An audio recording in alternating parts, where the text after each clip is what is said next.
In April of 2026, 4 astronauts returned from the most ambitious human spaceflight in decades. What the medical team found when they examined the crew's vascular data quietly changed what researchers understand about blood flow in the human body. And one of the most unexpected findings had nothing to do with space. It had everything to do with what happens inside a man's prostate after the age of 50. There is a mechanism operating right now in the prostates of millions of men, a mechanism so precisely documented in peer-reviewed literature that researchers have given it a specific name, and yet almost no prescribing physician discusses it at the point of care. Before this video ends, you will understand exactly what that mechanism is, why it has been overlooked, and what the science says about what can be done. Once you see it, the way you understand everything your body has been signaling will change permanently. If this is the kind of investigation you have been looking for, follow the channel, because what comes next is where most conversations stop. NASA's research on the Artemis missions was designed to study how the human body adapts to zero gravity over extended periods.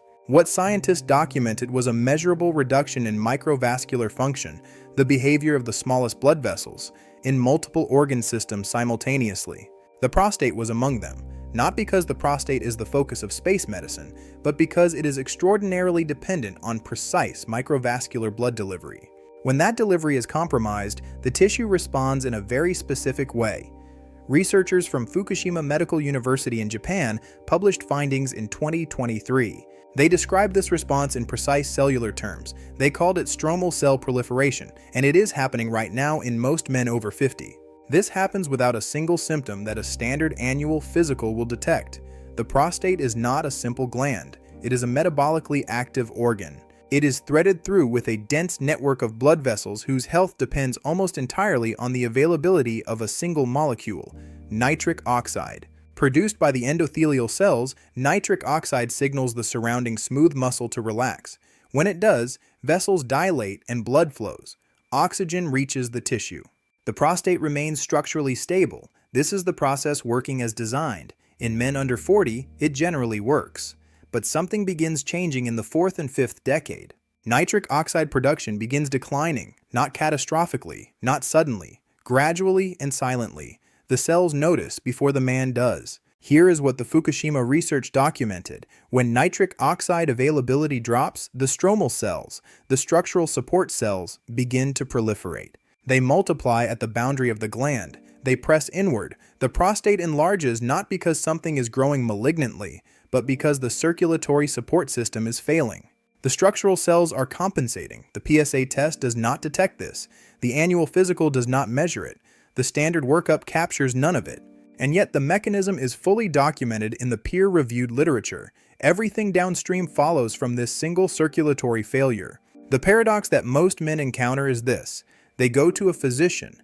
They report weak urine flow, nighttime urination, disrupted sleep.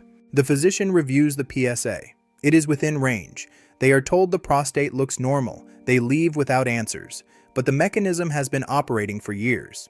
The tissue has been compensating for the loss of blood flow for so long that a new baseline has been established. The body adapted, but adaptation has a cost. And the cost is the progressive compression of the urethral channel that produces every symptom the man was trying to explain. The NASA vascular research adds a critical dimension to this picture. What space medicine demonstrated is that microvascular function is not a passive property. It is an actively regulated biological process. It responds to signals. It responds to molecular availability. When the right molecular inputs are present, vessels remain open. The space medicine finding was specific. The molecular inputs that support endothelial function can be restored. The mechanism is not irreversible. It is responsive. The hidden variable that the peer-reviewed literature consistently identifies is circulation as the master variable of prostate health, not testosterone, not DHT, circulation. This is the finding that reframes every conversation about prostate health after 50, and it is almost never discussed at the point of prescribing. Before we go further, drop a comment below telling us where you are watching from, and tell us, how long have you been dealing with these issues? We read every comment. The consequence of sustained prostatic blood flow reduction extends well beyond the gland.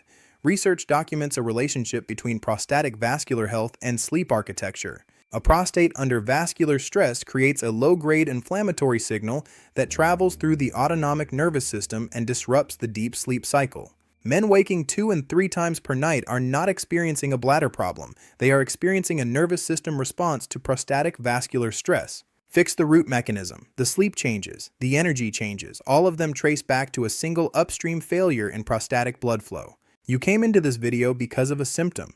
You are leaving with the mechanism behind it. The symptom told you something was wrong. The mechanism tells you what is happening. The NASA research confirmed what the Fukushima study documented.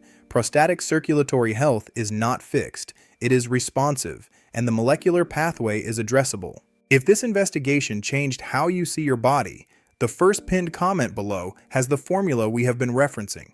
Take a look and decide for yourself. And if you are watching without following the channel yet, do that now. We publish new investigations every week. Everything is in the description and in the first comment. There is a dimension of this research that we have not yet addressed: the relationship between prostatic nitric oxide availability and systemic arterial health. The prostate does not exist in circulatory isolation. The same endothelial dysfunction that reduces prostatic blood flow is operating simultaneously in the coronary arteries. The prostate is not the cause. It is the most sensitive early indicator. When it begins showing signs of nitric oxide depletion, the rest of the system is typically already affected. Addressing the prostatic circulatory mechanism is a systemic intervention for the entire vascular architecture.